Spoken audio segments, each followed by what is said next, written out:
It is Thursday, February 5th, 2026, and with me, as always, is my friend Pete.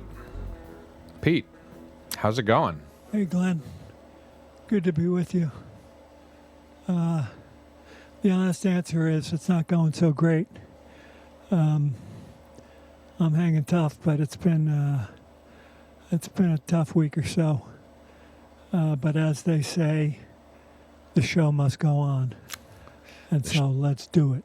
The show must go on. The show must go on. Do you? I know you told us a story last week of your fall in the closet. Has it been more things of a type of that, or different types of things? I haven't fallen again. I'm just the analogy I use for anybody who's like a more serious skier, which I was in my day. Sometimes you find yourself at the top of something that's pretty extreme, and you look down and you're like, dude, you cannot fall here, because if you fall, you go into the hospital or maybe the morgue. And so you got to motivate yourself to get down the hill or the cliff or whatever the hell you're skiing down. And that's kind of the way I feel now at every transition. Trying to, get up from a chair to use my walker or switch from my walker to my wheelchair. Yesterday, getting dressed with Whitley, I kind of reached around behind to my left. I twisted around to try to grab something, and my upper body just kind of gave out, and there's a little, behind the seat is a little, like a 3 or 4 inch, backrest or whatever, and I just started falling back on it. And was fortunately Whitley, as quick as a cat, and grabbed me before it was a real problem. But just stuff like that, just a new level of body weakness, and then just real frustrations with my hands. My right hand is degrading more and more, and that's I don't know. It's actually given me anxiety, and so my anxiety level has increased a little, and I'm just trying to adjust. But that's the reality of the disease. So I'm not giving these narratives for people to, feel sorry for me or, anything like that. I'm sure that people do, but that's not the point. Right.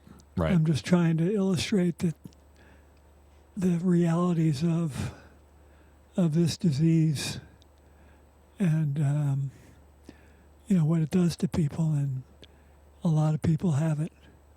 And so to the degree you can support any charitable organizations that either do research or, sort of have boots on the ground. I think I've mentioned before Compassionate Care ALS, CCALS, is an organization that's based in Falmouth, Mass, and they have provided me with all sorts of support with the chairlift that I have to get up and down the stairs, the lift in my garage that can get me up and down. Now even if I'm going, yesterday I went out for the first time in a while, and I just rolled the walker out onto the lift, and I had the lift take me down, because stairs are high risk undertaking. Yes, very physically challenging. Yeah, and they provided me with the that portable, wheelchair. Yeah, the carbon fiber one. Carbon fiber first, wheelchair. Yeah. So they're an amazing organization, and if anybody's interested in doing any charitable giving, they are fantastic. So anyway, that's my current state of affairs. Yeah, the name of that charity one more time? Compassionate Care ALS. And I think even if you just put in CCALS, Got it. They'll come up. They're very they're amazing. I mean, I don't know how else to describe it. I put in a few inquiries to them, and they get back to me in 15 minutes, and they Compassionate it's a legitimate care. name for the organization because their level of compassion is just off the charts. Wow. Yeah, we'll definitely link them in the show notes. I also have a story that will leave people shaking their head and I don't know, disgust is too much of a word, too strong of a word, but maybe I'll just tell the story. So hopefully my mic level's a little better now. There we go. Perfect. Anyway, here's my story. I'm not going to name names here because it doesn't matter. But there's a guy I've been friends with. I hired him as a manager. He's a financial advisor. So I've known him professionally. I've played a lot of music with him. I've known him for a long time. And he's been pretty flaky over time, and so I've kind of forgotten about him, really. It's not worth spending much time thinking about it. And yesterday, my phone rang, and it was him. And it rang twice, and I'm like, I don't really want to talk to this guy, but you know what? Maybe he's calling to sort of check in and actually not be a selfish, self-centered person, which was a mistake on my part.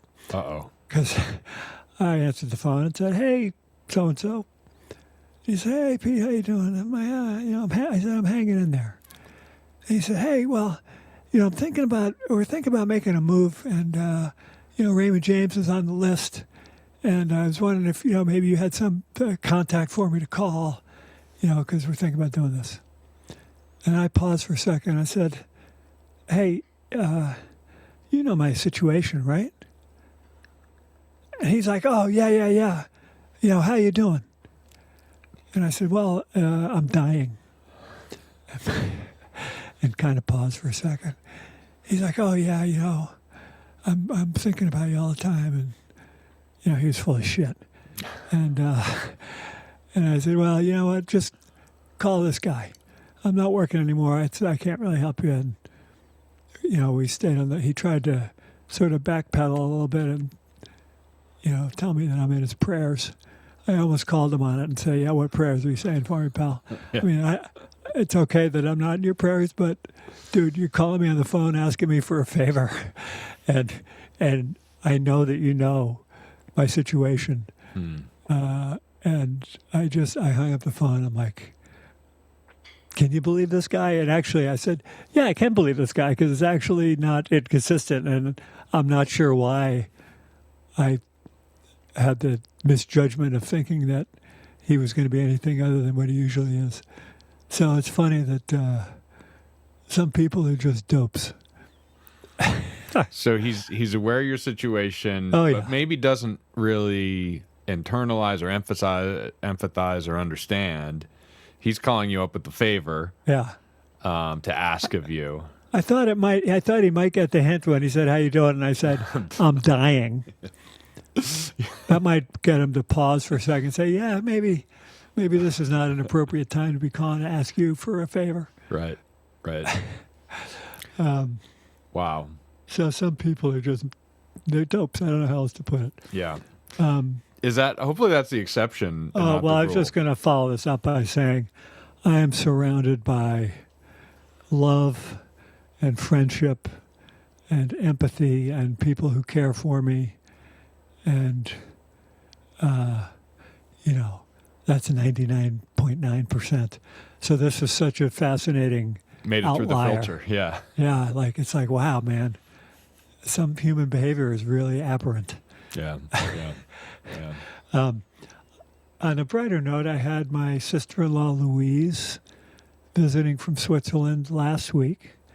And just last night, Lynn's other sister, Irene, arrived on Swiss Air 52 that arrived at about 7:30 last night. And she's here with her daughter, Madeline, with whom I have a very tight relationship. So I'm super psyched to be hanging out with Madeline and Irene.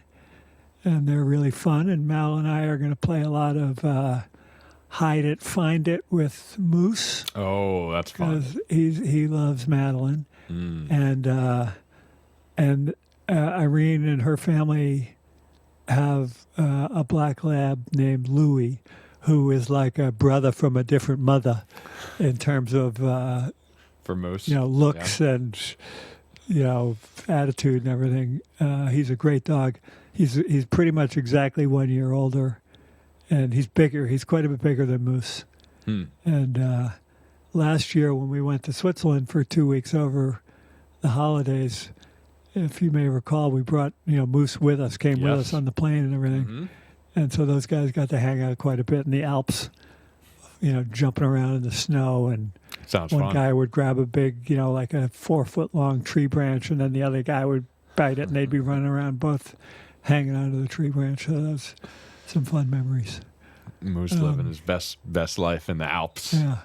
You see, getting on the podcast has already cheered me up a little bit. Yeah. I So like to see that. you've accomplished your objective for today, Glenn, because I know this is part of the reason you do this labor of love. Absolutely. Absolutely it is. No, and it's good to, hear your voice sort of pick up a note and some decibels and intensity and A little bit of enthusiasm. yeah. Oh, I got one more story for you, actually. Okay. So my good friend John Judge, who has a place, he and his wife have a place in Florida, and so they've been in Florida for, I don't know, several weeks at this point, a month or two. So I haven't seen him in a while, but he's usually like coming over once or twice a week just for quick visits. He lives sort of right in between you and me. Okay. So it's an easy little, he can walk over, or it takes 2 minutes to get here. He was over the day before yesterday. He's like, so this is a wild story. I was, I think it was in Florida even. He ran into a guy who used to be his boss at some tech firm in a prior life. And he said, hey, John, because he knows John is a member at the Dedham Club. He said, John, I've been listening to this podcast of this guy. It's a guy who used to work for me, who I'm quite fond of, who has a friend with ALS. And on one recent episode, he referred to being a member at the Dedham Club. And I know that's where you're a member. Do you happen to know him? And John is like, just waiting for it. He's like, know him. He's a really good friend of mine. And so it was a little triangulation. And it's obviously it's a guy who you know, and I didn't get his name, but Okay. maybe you know who he is. I don't know. A guy who I know who's a member of Dedham. He's not a Polo? member of Dedham. No, he's not a member of Dedham. He's but he's a tech, Got like it. a pretty senior tech executive, because John, Yeah. was like the head of sales for a few different Got companies. it. I there's a couple folks who that Yeah. might be, and I'm Anyway, I'll find out from yeah. John what his name was and tell you offline. But yeah. our listenership is broadening, man. I'm telling you, it's pretty good. We've got a great little community, and I think you keep them coming back for more, Pete. Well, maybe I should give a little sales plug here. Like, really enjoy doing this. It makes me happy when Glenn gives me the statistics, and our listenership has increased. So anybody out there who's so inclined that happens to know a few people who might be interested in this series of conversations, send them the link. Yeah, The worst thing that happens is they don't listen to it. that's right. But it would it makes me happy that A, people listen, and B, they're not listening because they feel obligated. They listen because occasionally we have something interesting to say or some humorous nuggets to drop along Right. the way. So how about that? Let's try and increase our listenership by 50% I love that. Some, the some- next, some KPIs for 3 weeks. Yeah, we got some KPIs in here. 2026. Right on. Yeah, I mean, word of mouth, definitely. I think that has been, we haven't really done anything but that, and that's how it's happened. But good reminder too. Well, and I don't think we had a lot of confidence that people were going to be, listening intently every Wednesday morning. But Yeah. that makes me happy, and it gives me something to look forward to. It gives me things to think about, and even today, I'm telling you, I came in here. If being in a great mood is 10 and being in the absolute worst mood possible is a 0, I came in here at like a 2. Yeah. And I'm already at a 6. I love it. Ratchet you up. Thank you, and thank everybody who's listening. Anyway, I'll end the sappiness portion of the episode. Yeah. No, that's... What's on your mind? It's good stuff. What's on my mind? It's been quite cold here in Massachusetts, and it actually hasn't gotten above freezing very much since we had a big snowstorm about a week and a 10 half days ago or something. Yeah.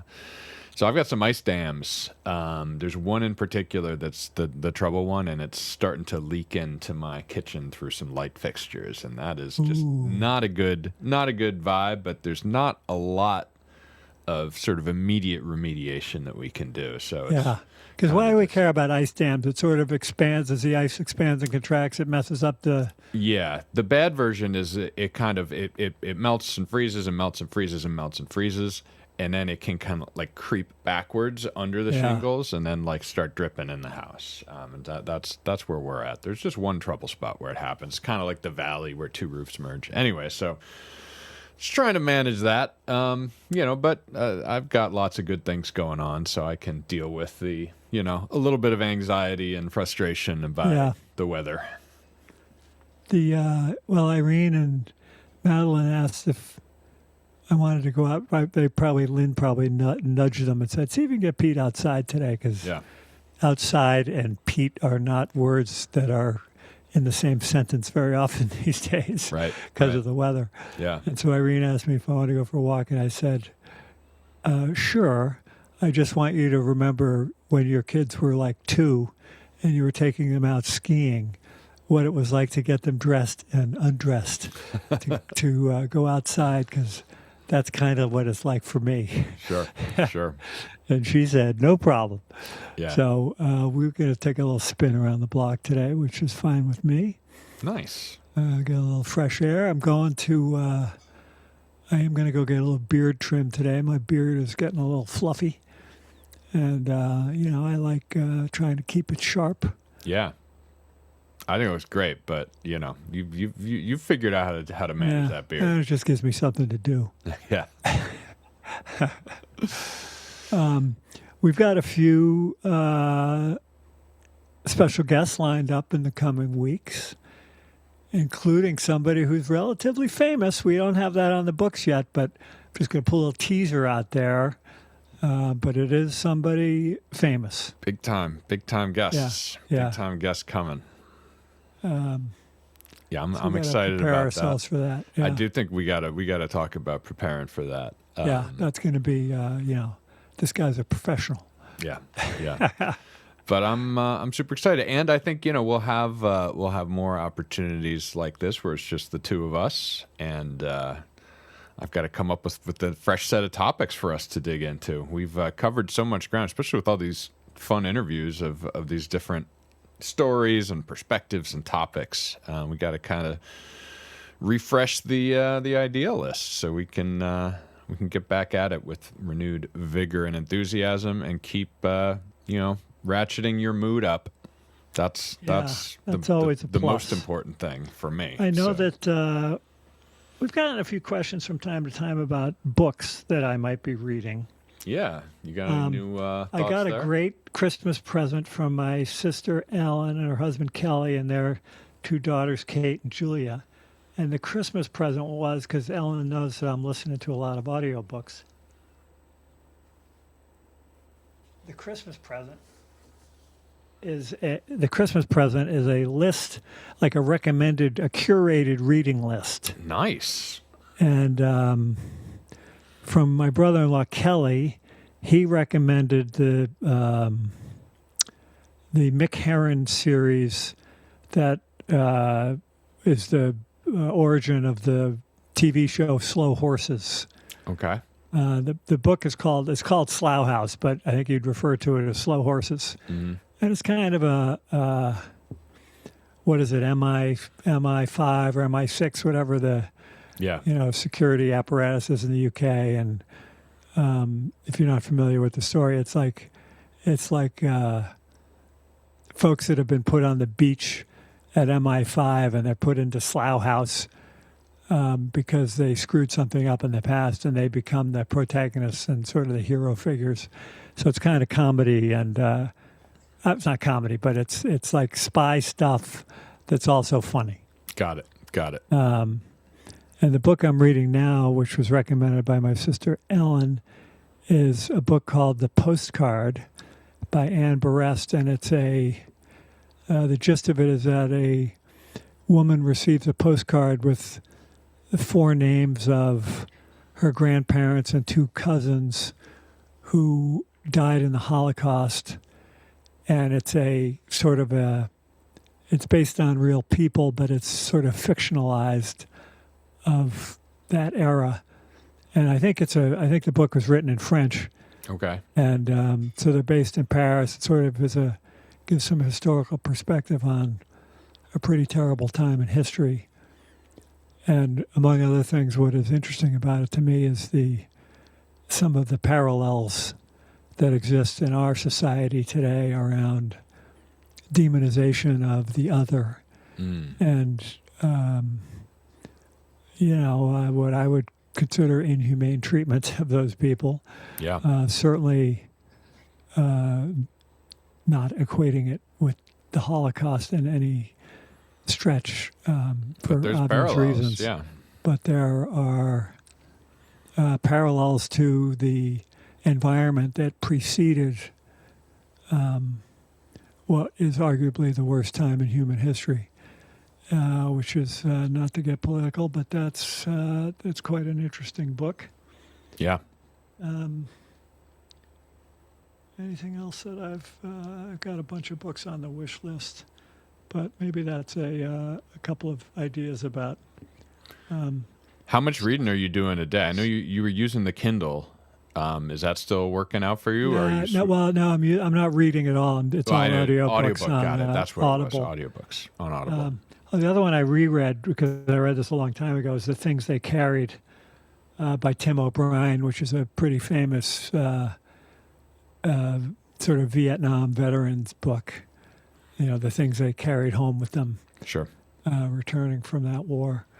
I don't know. It's probably a couple hours a day. Okay. Usually if I take a little siesta during the day, I don't necessarily sleep. I just close my eyes and listen to the book. Okay. And certainly I go to bed. If I go to bed at 9:30 or 10, I'm falling asleep at 11 or 11:15. And I set it on a timer for 15 minutes. So if I fall asleep when I'm listening to it, I just have to rewind by 15 minutes, and I'm back to kind of where I maybe lost track. Got it. So anyway, what else? We can call it short. I may be boring people at this point. But. No. I mean, I think the updates are good. This is. I think we got enough for an episode. I got to save some because we're gonna have to do some double stints because that's we've got some school vacation. You got some time off, and you've earned some PTO. Yeah, well, we'll try to catch up so that we can still provide our weekly cadence. We haven't missed a week, man. We can't start now. I know. It's like we're like the Cal Ripken of podcasting. Totally. One last thing is I had my my cousin Alice had her 2 daughters here last week, and one of the daughters' husband, who were lovely, and my cousin Keith's daughter was also here. But the highlight was baby Cal, who is 8 weeks old, who I posted a photo of me and him on Instagram, and man, babies are cute is the bottom line. Yeah. And it was a real joy to have him, in my lap. And, he's at the stage where, if you stick your finger out, he'll sort of grab it with his hand. Mm-hmm. And his head movements he can sort of hold his head up, but they're jerky head movements. He's just starting to figure that out. Yeah.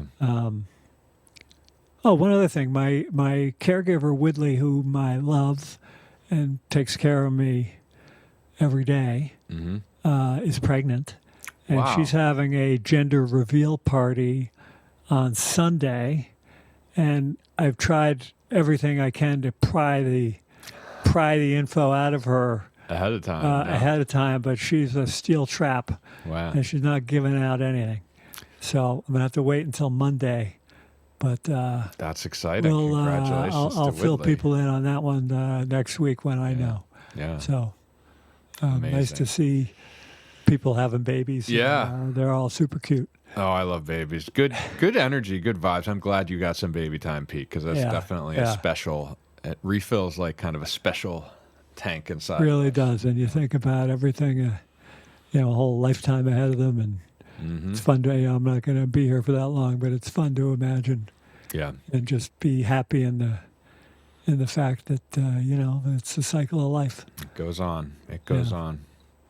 All right. So we'll carry on next Wednesday when you're out. I can't remember. Yeah, we're gonna have to find another time for actually no, next Wednesday I'm good. It's the following one. Following Wednesday. that, Okay. we'll have to figure something out. But we'll get on top of that, and we'll have some topics ready. We'll do some homework, and we'll deliver a quality episode.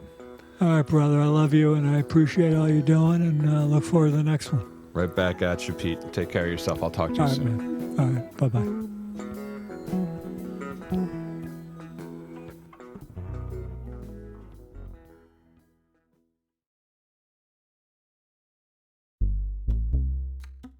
If you have comments or questions for Pete and me, you can email us at 2224peter@gmail.com.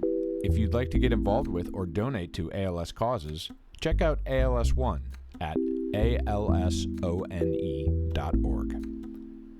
Thank you for listening.